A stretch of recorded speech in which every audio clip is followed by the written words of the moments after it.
AskReddit by Korshman 2. What is most effective psychological trick you ever used? Owning up to my mistakes with full, if not excessive, ownership. It tends to disarm the offended. And if possible, what you are already doing to correct the mistake takes the wind right out of their sails.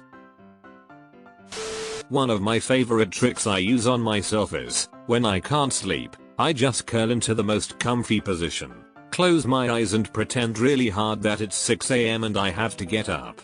I don't know why, but it makes me fall asleep real quick. The best one I've learned is called mental Scrabble. For each letter of the alphabet, pick two completely unrelated words. I never make it past J before falling asleep. Giving a friend's child, 10yo, an illusion of choice to get them to do something you want them to do. So instead of saying put your socks on, say do you want these socks, or these ones? Or same for dinner. Not eat your dinner. Ask, do you want peas or broccoli? They feel ownership of their choice and some control in their life. Kids in general have very little control over their lives and they need practice to make decisions. This works on adults too. Surprisingly often. Asking would you be opposed to doing X instead of would you be willing to do X?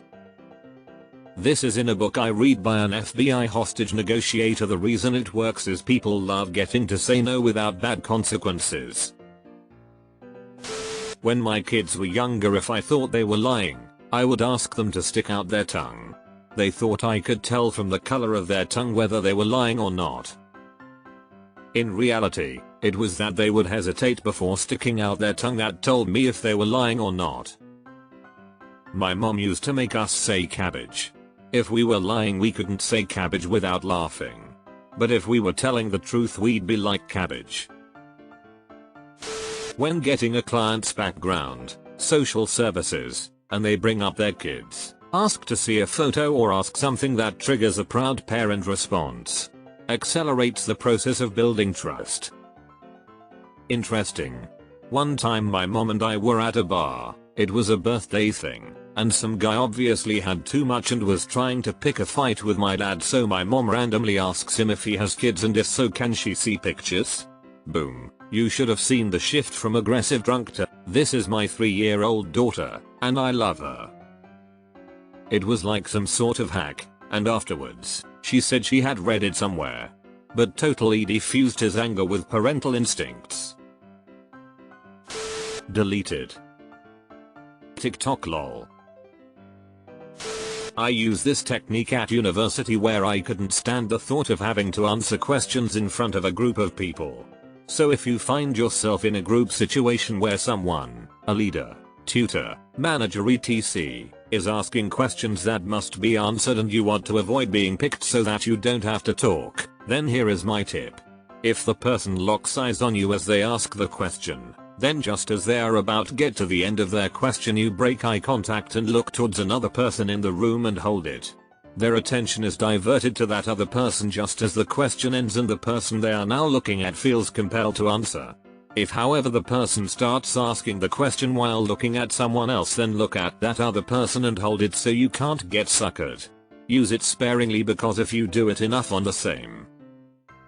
I try to look super eager and answer the first 2 or 3 easy questions because then they want to call on others so it's not just the Heathers one show.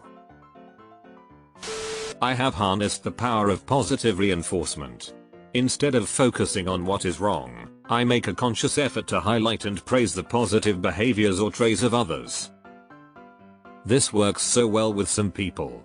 You compliment them for something you appreciate, and they just keep it coming. Great feeling for everyone involved. There are a lot of comments on this, so I didn't read them all and sorry if someone already said this.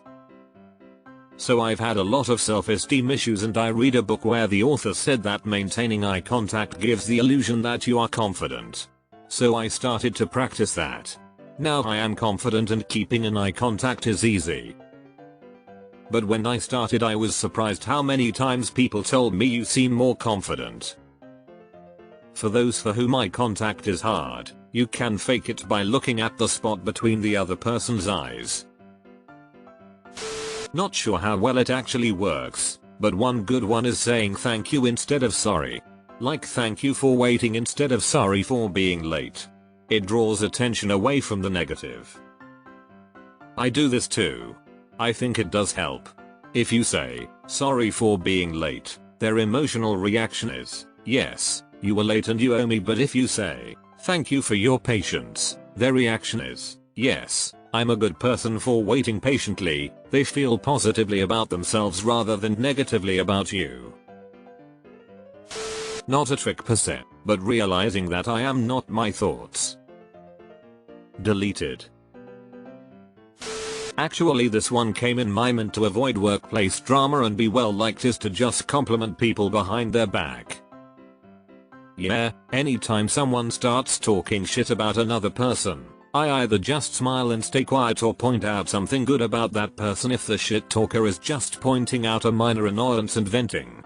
I don't have a single coworker who actively dislikes me nor one who I can't at least peacefully tolerate. Some people get so worked up over something another person failed to do that it costs them more energy and grief than just accepting it and doing the task right.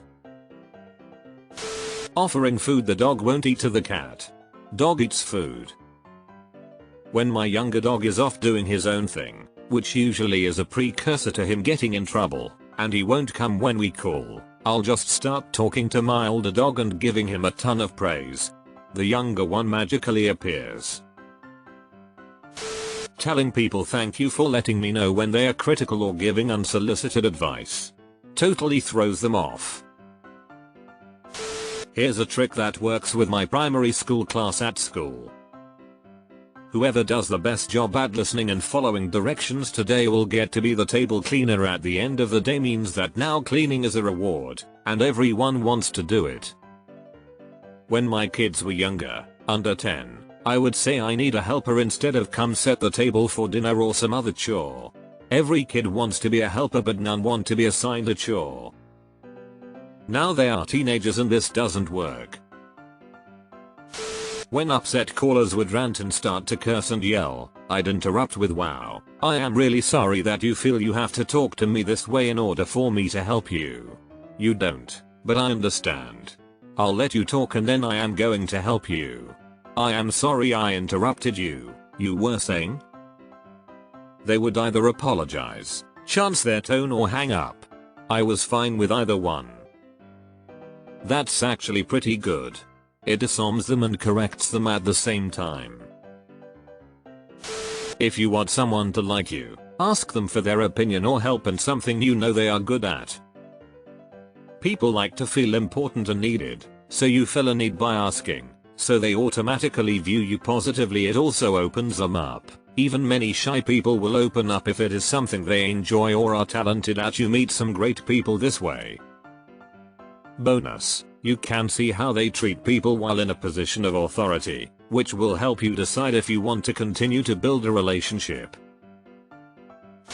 When someone is yelling at you in public, I always remain calm and non-expressive. Not giving them the reaction they want and escalating makes them look goofy.